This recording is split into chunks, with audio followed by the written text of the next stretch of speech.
Bienvenidos a un nuevo episodio de Al Día con GT. Como se están dando cuenta, este es un episodio especial. Es la primera vez que realizaremos nuestro podcast en formato audiovisual y deseamos prontamente venga más contenido en este mismo formato. Recientemente estuvimos en el 9º Congreso Empresarial Colombiano, en el cual tuvimos la posibilidad de conversar con los asistentes. Agradecemos mucho a las personas que estuvieron y nos acompañaron en nuestro stand. Y a los que no pudieron ir al Congreso o no pudieron ir a visitar nuestro stand, los invitamos a que miren nuestras redes sociales, en la cual tenemos mucho contenido y pueden revivir los mejores momentos del evento. Para este año tuvimos algo muy especial.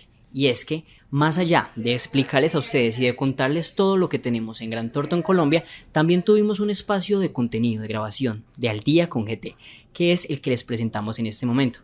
En él estuvimos hablando con empresarios y asistentes de los temas más importantes de la agenda académica, pero también a nivel nacional. ¿Qué es lo que están pensando en este momento los empresarios sobre los temas más coyunturales a nivel nacional? Pues aquí, a continuación, les contamos un poco. Te damos un saludo a nuestro podcast. Primero nos gustaría que te presentaras, nos cuentes un poco de tu empresa, qué realizan, y qué realizas tú en la empresa. Hola Sebastián, ¿qué tal? Muy buenos días. Yo soy David Gasul, representante legal socio de Step Up Andamios. Somos una empresa fabricante de andamios con base en Barranquilla y nos dedicamos, como digo, a la fabricación, principalmente para el mercado americano, de andamios para la construcción y para la industria. Perfecto, David. Me gustaría entonces, teniendo como base la agenda académica que estamos trabajando en el Congreso, que habláramos un poco de crecimiento y fortalecimiento empresarial. Para eso, la primera pregunta sería, ¿cómo evalúa el actual panorama empresarial colombiano? ¿Cuáles son los principales desafíos y oportunidades que se presentan las empresas en este momento?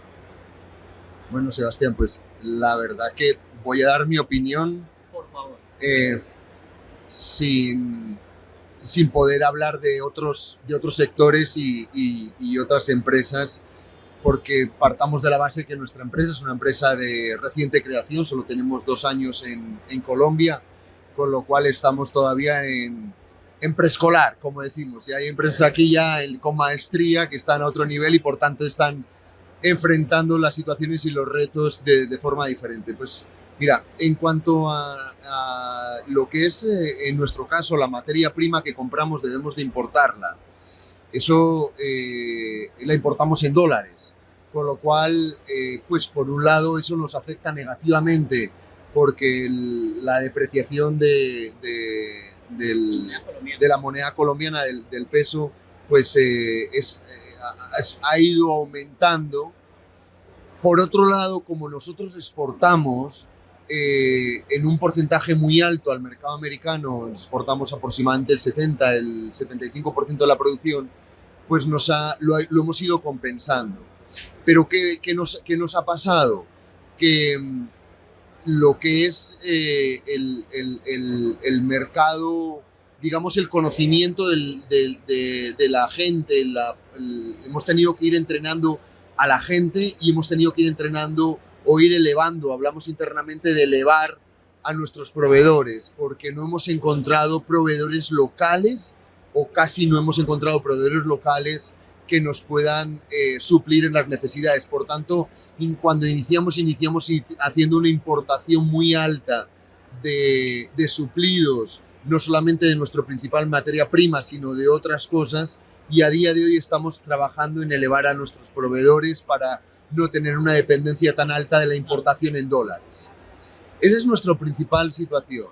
El marco global de Colombia, como pues digamos la incertidumbre económica que se está presentando, somos un poco ajenos. Estamos situados en la zona franca, La Cayena, en Barranquilla, y digamos que somos un poquito ajenos al marco global de incertidumbre económica colombiano. Perfecto.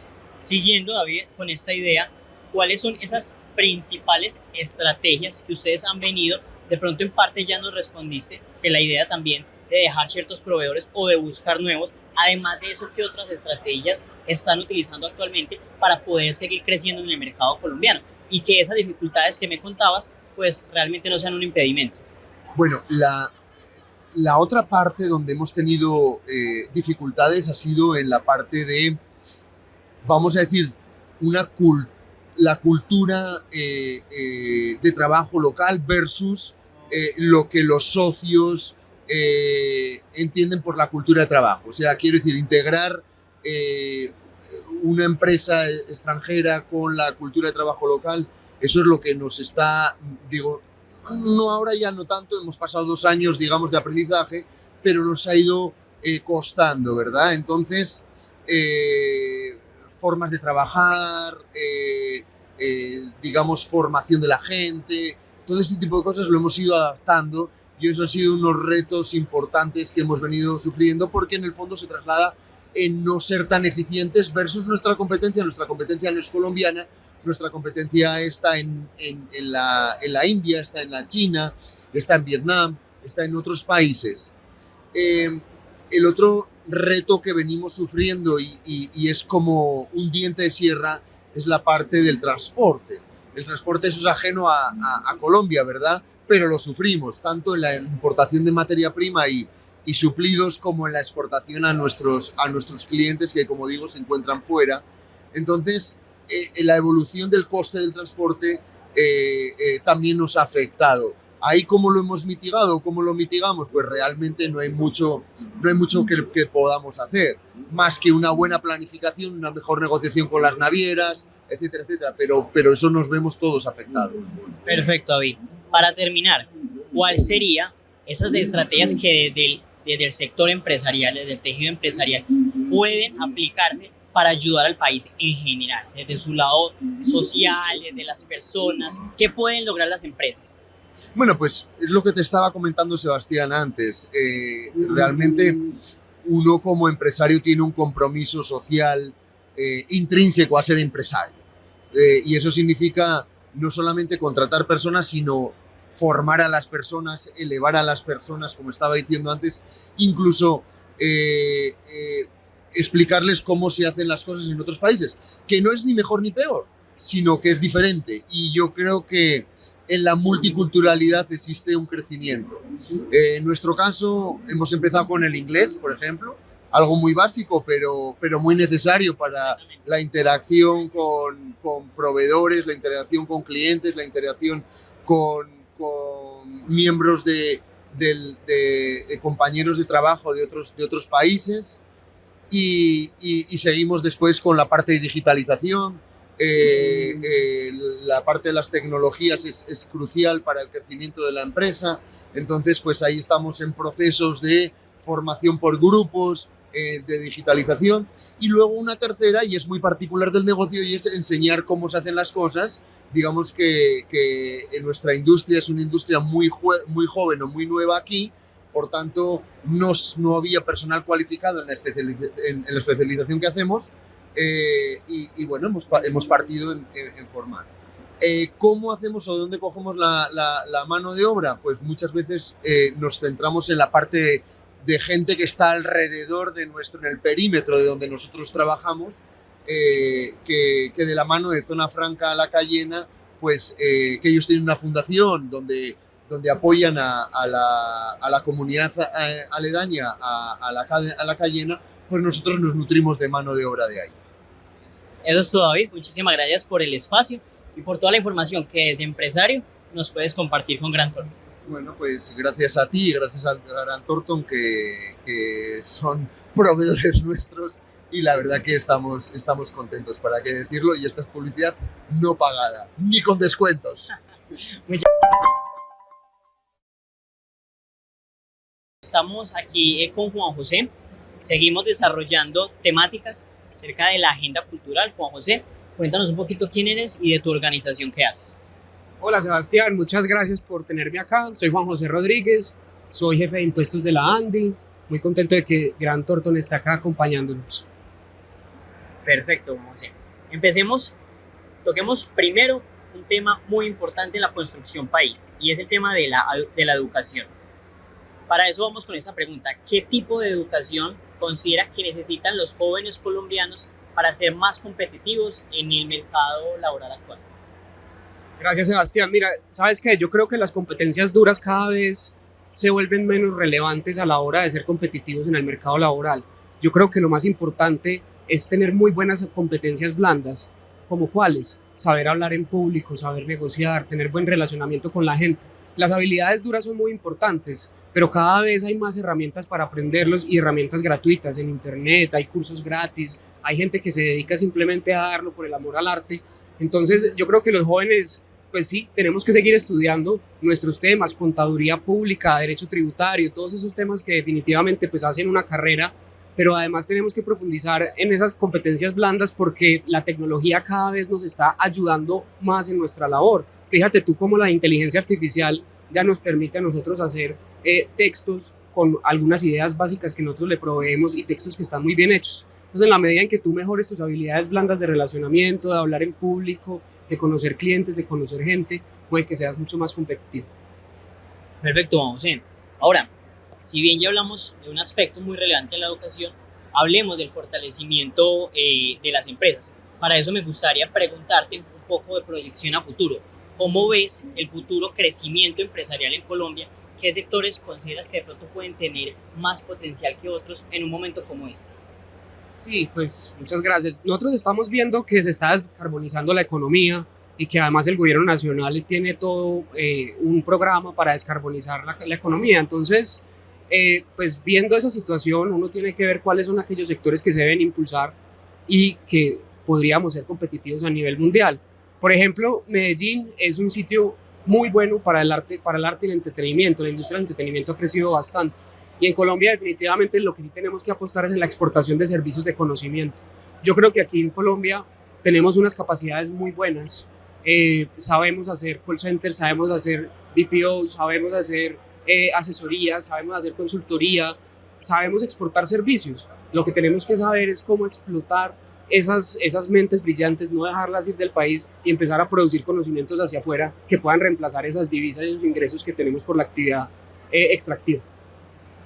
Maravilloso, Juan José. Ya para como pregunta final, teniendo en cuenta que estamos aquí en el Congreso Empresarial de la ANDI, tú como persona que pertenece a esta organización, ¿cuál consideras que es ese aporte que tienen congresos como este a la economía o al empresariado colombiano?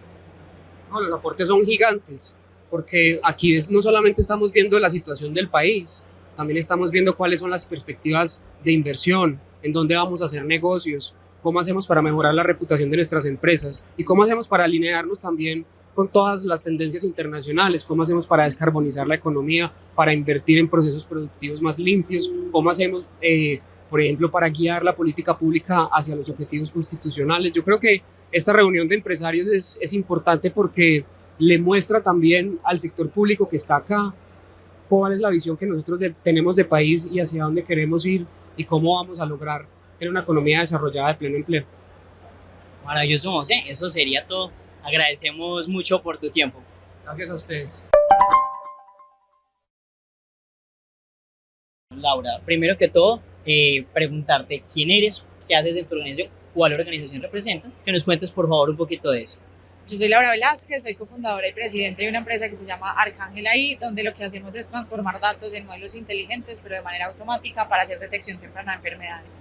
Perfecto, maravilloso. Con esa introducción que nos das, pues me gustaría hacerte preguntas que si bien están en la agenda académica, van en relación al tema de la innovación. Entonces empecemos con educación, que es un punto muy importante en eso. La primera sería, ¿qué relación existe entre la educación y la capacidad de innovación y desarrollo de las empresas colombianas? Pues está directamente relacionado. Una empresa que es innovadora no se trata solo de su producto, sino de su mindset. Que tengas la capacidad de ser creativo e innovador a la hora de tomar decisiones, hablar con tus clientes, mejorar la experiencia, no solamente desde el core del producto. Entonces creo que estar educados alrededor de esto pues es clave. Pero no solamente educación como algo académico, sino que siento que es más estar un paso adelante de lo que está sucediendo hoy en día a nivel global para ver qué te sirve y cómo lo puedes aplicar en tu industria y en tus casos. Entonces siento que es más como un músculo que tienes que ir creciendo. Perfecto, claro que sí. Siguiendo con este paso de la industria creativa, de la innovación, me gustaría hacerte una relacionada con el fortalecimiento de la empresa. Y esa punta, ¿cómo está aprovechando tu empresa las oportunidades que brinda la economía y la transformación digital? Digamos que en nuestro caso es la industria de salud, es un poco más retador, porque hay un gap muy grande en educación, principalmente en entender estas nuevas herramientas tecnológicas, cómo generan valor dentro de la industria. Entonces, básicamente lo que estamos haciendo ahí es literalmente construir esos puentes educativos para que se pueda tomar una acción y sacar una oportunidad que beneficie la economía del sistema de salud, pero más allá de eso, la vida de los pacientes. Perfecto. También aprovecho que vas a estar en la agenda académica. Me gustaría que nos cuentes, antes de tu charla, un poquito cuál va a ser ese eje central, tal vez esa idea sobre la cual vas a guiar lo que vas a exponernos en unos momentos. Digamos que es una conversación más relacionada a cómo la inteligencia artificial está transformando los ecosistemas, cuáles son los retos que hay y cuáles son las ventajas que tiene para ser supremamente escalable, entregar mucho más valor y construir desde el problema real soluciones mucho más eficientes. Más o menos va a ser así. Está maravilloso y te agradezco mucho por acompañarnos en este ratico de Al Día con GT, nuestro podcast de Grant Thornton, y muchísimos éxitos para ti. Que estés muy bien. Para esta ocasión estamos con Efraín Cepeda. Continuamos con el desarrollo de estas preguntas en pro de saber cuál es la mirada que tenemos desde los empresarios sobre esos temas coyunturales en el país. Entonces empecemos, Efraín, para que te presentes, por favor, nos cuentes un poquito qué es lo que haces, de qué organización vienes. Mi nombre es Efraín Cepeda Tarut, soy el presidente ejecutivo del Comité Intergremial del Atlántico. Somos el gremio que agrupa a los gremios más importantes del Departamento del Atlántico. Sumamos alrededor de 2.700 empresas del sector productivo del departamento. Adicional a eso, también tenemos 9 empresas que son aliados estratégicos y afiliados del Comité Intergremial, y somos articuladores entre el sector productivo y las diferentes entidades, tanto del gobierno nacional como local, así como también departamental. Perfecto, Efraín. Quisiera proponerte un tema que todavía no hemos tocado que en Al Día con GT, y es el tema de sostenibilidad. La pregunta dice así: ¿cómo percibe la importancia de la sostenibilidad en el sector empresarial colombiano en este momento? Bueno, el sector empresarial viene comprometido con el tema de la sostenibilidad en diferentes tareas o diferentes frentes, para valga la redundancia. Por ejemplo, vemos empresas que están muy enfocadas a apoyar a las comunidades de sus zonas de influencia, y sobre todo no con un asistencialismo, sino con apoyos en cerrar brechas de esas comunidades en cuanto a lo educacional o lo educativo. Apoyarlos también en temas de emprendimiento, que unidades productivas que tengan ya activas puedan generar un mayor valor agregado para la familia, o incluso enseñarlos nuevas técnicas o nuevas diferentes habilidades para que generen sus propias unidades productivas y generen sus propios ingresos. Vemos un sector empresarial comprometido en ese sentido, en involucrar a la comunidad, y no solamente de su zona de influencia, sino incluso más allá. También vemos cada vez una comunidad empresarial más sensible y trabajando en armonía con el medio ambiente y la sostenibilidad ambiental. Perfecto, Efraín. Ahora, dejamos de lado un poco la sostenibilidad y nos centramos en el fortalecimiento de la empresa. La pregunta sería: ¿cómo evalúa el actual panorama empresarial colombiano? ¿Cuáles son los principales desafíos? ¿Cuáles son también las principales oportunidades que hay en el momento? Bueno, hoy vemos un panorama complejo, un panorama en el que se requieren unos mensajes de confianza hacia la inversión, unos mensajes de estabilidad jurídica, y ahí voy a los 3 retos que se mencionaba hoy, lo mencionaba el presidente de la ANDI, que se requieren para promover la inversión. El primero es seguridad física, segundo, seguridad energética, y el tercero tiene que ver con la seguridad jurídica. Sin estas 3 eslabones, por así llamarlo, es muy complicado que las empresas crezcan, generen empleo, generen tributos con los que se hace, además la inversión social, y se pueda seguir atrayendo nuevas inversiones o incluso las mismas empresas ya establecidas en nuestro país que sigan apostándole y creciendo también sus operaciones. Aprovechando, Efraín, que estás acá y estamos en un congreso que precisamente es impulsado por un gremio, me gustaría preguntarte a ti especialmente por lo que nos cuentas, por tu labor, ¿cuál es ese papel de los gremios puntualmente en el fortalecimiento de las empresas en el país? ¿Qué le aporta? Los gremios somos articuladores y generamos una cohesión fundamental y velamos por los intereses comunes de los empresarios, del sector productivo y también de las comunidades. En ese orden de ideas, gestionamos y sacamos adelante proyectos que son fundamentales para la competitividad, la productividad, para el crecimiento, la atracción de inversión. Por mencionarte algunos de los temas, por ejemplo, los factores habilitantes, como la infraestructura. ¿Qué necesitamos para ser más competitivos? Entonces necesitamos una infraestructura adecuada para que los productos, por ejemplo, de exportación puedan llegar a los puertos, para que los puertos tengan también las condiciones que puedan sacar sus productos de manera competitiva, a precio competitivo. El tema también de energía, que lo mencionábamos ahorita, no solamente en cuanto a capacidad de generaciones, sino también a costos de energía. Son temas que los empresarios requieren y para eso están los gremios, para apoyarlos en esas diferentes temas que les preocupan y que requieren de esa gestión de los gremios ante las diferentes instituciones. Perfecto, Efraín, te agradecemos mucho que nos acompañes en este espacio desde Grant Thornton pensado para los empresarios. A ti muchas gracias, a Grant Thornton muchas gracias por la invitación y a ustedes por vernos. Bueno, seguimos en el tercer día del Congreso Empresarial Colombiano de la ANDI. En esta ocasión nos acompaña el señor Tomás. La primera pregunta sería que nos cuentes un poquito qué haces, en qué empresa vienes y bueno, te presentes.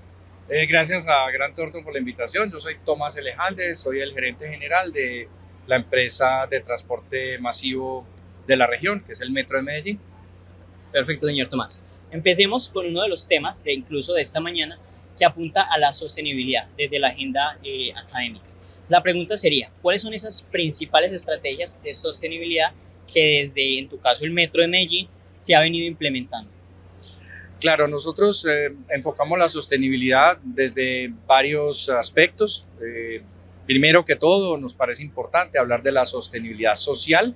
Para nosotros es fundamental ese aspecto, tenerlo de primero. Luego, obviamente, la sostenibilidad ambiental, que está íntimamente asociada a la operación de la empresa por los impactos positivos que genera movilizar personas con energías limpias. Y también hay un aspecto de la sostenibilidad que nosotros nos gusta controlar y verificar permanentemente, obviamente como resultado final, que es la sostenibilidad ambiental, enmarcada también dentro de la gobernanza. Esos son los aspectos de sostenibilidad que nosotros vigilamos y que revisamos. Pudiéramos entrar en cada uno de ellos, pero quiero dar algunos ejemplos específicamente en lo que tiene que ver con la sostenibilidad social. Y es que nosotros estamos enfocados en prestar un servicio público esencial de impacto positivo para la población. Primero que todo, estamos movilizando a los estratos más bajos de la población, a los estratos trabajadores, a los trabajadores de industria, de comercio, de manufactura, de construcción, que es lo que se ha denominado pues como estratos 1, 2 y 3, que hacen el 89 a 90% de nuestros clientes, de nuestros viajeros.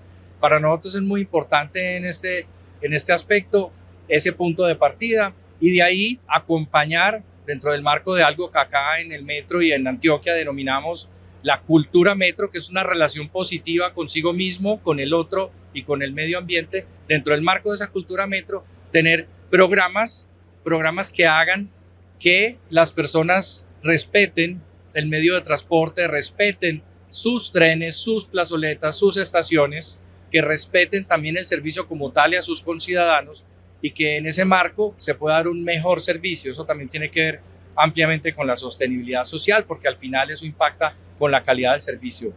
Y pues un ejemplo en la parte final de pronto, y enseguida lo podemos elaborar un poco, la sostenibilidad financiera es fundamental para poder prestar ese servicio público esencial, y de ahí nosotros tenemos que resaltar las fuentes alternativas de ingresos. Perfecto, señor Tomás. Ahora, variando un poquito el tema, nos encontramos en un congreso empresarial, uno de los más importantes del país. Es muy importante también hablar de ese fortalecimiento empresarial. La pregunta apuntaría a ¿cuáles son las principales estrategias que desde el Metro de Medellín se han implementado para crecer, para fortalecerse en el mercado colombiano? Sí, yo lo asocio a la primera pregunta también y un poco a las actividades que se realizan en este congreso empresarial. Y es que partamos de una base, y es que el servicio público esencial de transporte masivo no es un negocio en ninguna parte del mundo, en ninguna latitud del mundo. Ninguna empresa de transporte masivo, de metro, de buses, es por sí sola, con la tarifa que recauda de los viajeros, sostenible. Y siempre hay algún tipo de apalancamiento de parte de las ciudades, de las regiones, de los estados, de lo que podemos denominar un subsidio, ya sea al OPEX o al CAPEX. Entonces, en este sentido, hay que partir para poder entender que las grandes empresas metro del mundo, las grandes empresas que prestan servicio público esencial de transporte, han migrado hacia tener fuentes alternativas de ingreso. Por eso terminaba yo con esa expresión en la primera pregunta sobre la sostenibilidad financiera. Esas fuentes alternativas no asociadas a la tarifa tienen que ver hasta con la posibilidad de tener un 40% de ingresos no dependientes de la tarifa, como nos lo muestran grandes metros en Asia. Nosotros estamos a la expectativa de cerrar este año con un 12% de ingresos no tarifarios que se derivan de, por ejemplo, asesorías, consultorías, la venta de servicios de recaudo, o sea, la posibilidad de que los privados puedan montar un validador para la tarjeta de recaudo sin contacto en su bus, un bus de un privado, y nosotros prestar ese servicio y cobrar por transacción para hacer un gana-gana en términos de seguridad, en términos de control de ingresos y para nosotros también de ingresos adicionales. Y también nosotros prestamos asesorías y consultorías de alto impacto hasta llegar al punto de que nosotros podemos operar otros sistemas de transporte. Hoy el Metro de Medellín es el operador del Metro de Quito. Nosotros tenemos una empresa en Quito y nuestro personal ha formado a las personas de esa empresa y estamos operando el Metro de Quito. Todo esto son ingresos adicionales que apuntan a no solamente el crecimiento, sino a la sostenibilidad de la empresa.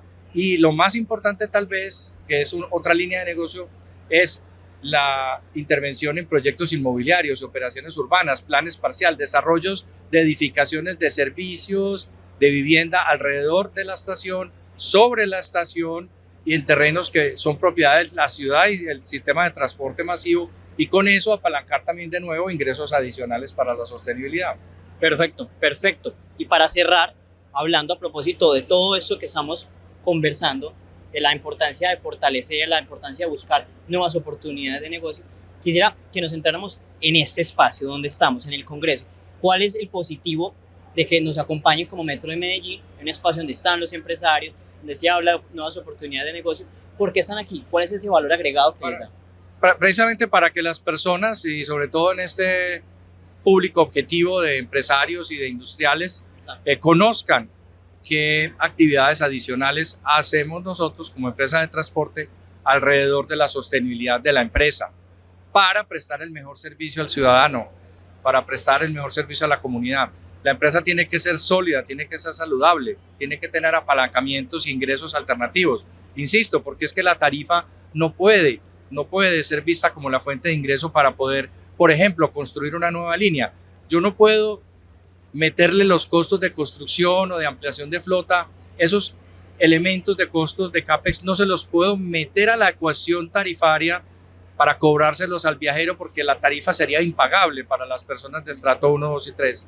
Y eso, dar a entender eso en un espacio como este, y además mostrar las posibilidades de trabajo conjunto, y con eso quiero cerrar, trabajo conjunto entre el Estado y la empresa, la industria privada, para poder hacer unas APP realmente muy saludables y que potencien la región, potencien las ciudades. Precisamente esos desarrollos inmobiliarios se hacen en compañía de privados, porque la empresa no tiene los capitales para desarrollar las edificaciones y las construcciones, pero sí tenemos los terrenos. pero sí tenemos los equipos para desarrollar la norma, para mejorar la norma.